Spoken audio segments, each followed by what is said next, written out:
Tu crées du contenu de différents formats et sur différentes plateformes. C'est très bien. Cependant, est-ce que tu fais des liens avec tout ce que tu crées ou tu as créé au fil du temps? Si ce n'est pas le cas, cet épisode est pour toi. Les médias sociaux en affaires est ton rendez-vous hebdomadaire pour en connaître davantage sur les différents réseaux sociaux et les plateformes de création de contenu dans un contexte d'affaires. Chaque semaine, je répondrai à une question thématique qui te permettra d'appliquer concrètement ces conseils pour ton entreprise. Si tu reconnais l'importance et la puissance des réseaux sociaux ainsi que de la création de contenu pour ton entreprise et que tu souhaites en apprendre davantage sur cet univers, tu es au bon endroit. Je suis Amélie Delebel, travailleuse autonome dans le domaine des communications et marketing depuis février 2020.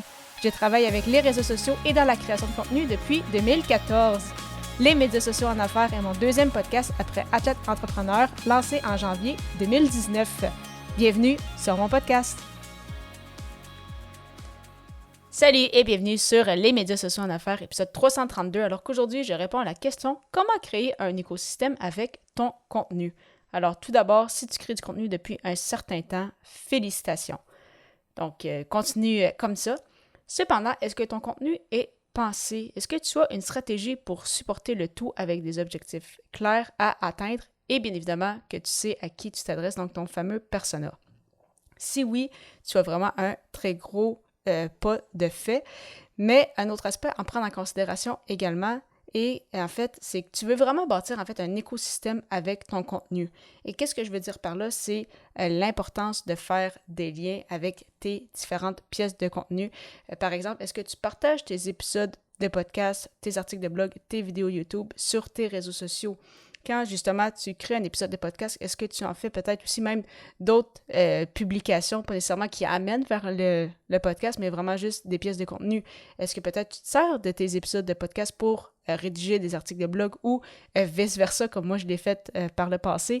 Peut-être que des vidéos YouTube pourraient s'inspirer pour tes articles de blog ou tes épisodes de podcast. Et encore là, dépendamment de ce que tu crées comme contenu, là, je ne dis pas de tout faire, mais c'est vraiment important de garder ça en tête, d'essayer vraiment de réutiliser au maximum ton contenu et justement de faire des liens entre eux. Donc, justement, te servir de tes plus grosses pièces de contenu pour en faire des plus petites sur les réseaux sociaux.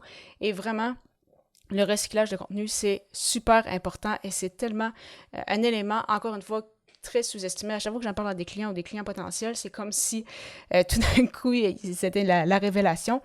Parce que oui, si par exemple mon épisode de podcast, est-ce qu'il va être bon aussi dans un an? Est-ce qu'il va être bon dans 2 ans? J'ai vraiment tendance à croire que oui. La très grande majorité de mes épisodes ne sont pas temporellement définis, donc c'est facile justement de les repartager par exemple plus tard. Donc même si cet épisode-là sort en ligne à la date souhaitée, eh bien si dans un an je décide de le repartager, il y a des très bonnes chances que ce soit encore d'actualité et même dans 2 ans, etc. Et à n'importe quel moment, ça veut dire que je pourrais me servir de cet épisode-là pour rédiger des publications aussi sur les réseaux sociaux. Et même qu'il y a plusieurs fois le même sujet dans mes épisodes de podcast. Donc après un peu plus de 330 épisodes, clairement que je n'ai pas réinventé la roue à chaque fois. Donc oui, il y a des choses que je dis et que je me répète.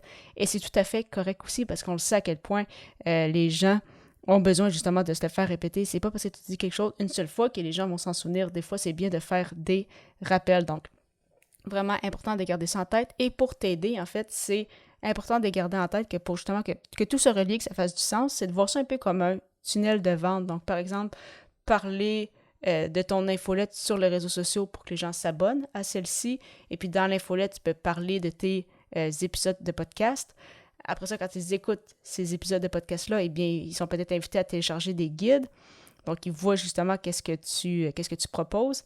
Et après ça, dans les guides ou par la suite dans l'infolette, peut-être que tu les invites justement à prendre rendez-vous avec toi pour une consultation, etc. Donc, tout est dans tout. C'est d'ailleurs ce que je fais justement.